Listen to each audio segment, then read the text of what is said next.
chup hammasi bolalar organizmi uchun nima bo'ladi? Zararli bo'ladi. Bilasizlarmi? Kreshki yesanglar, sovuq ichsanglar, narsa toshadi, qichishadi. Yana nima bo'ladi? Qorni og'riydi, ichimizda gijja ko'payadi.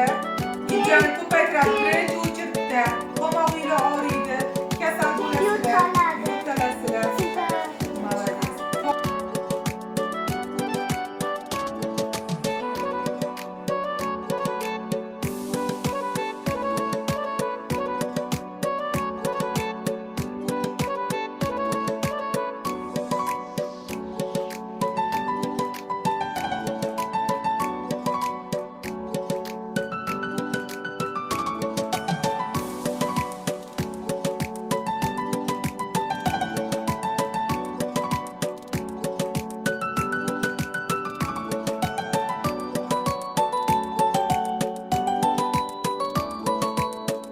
Эта команда подходит равно за пек, и она тоже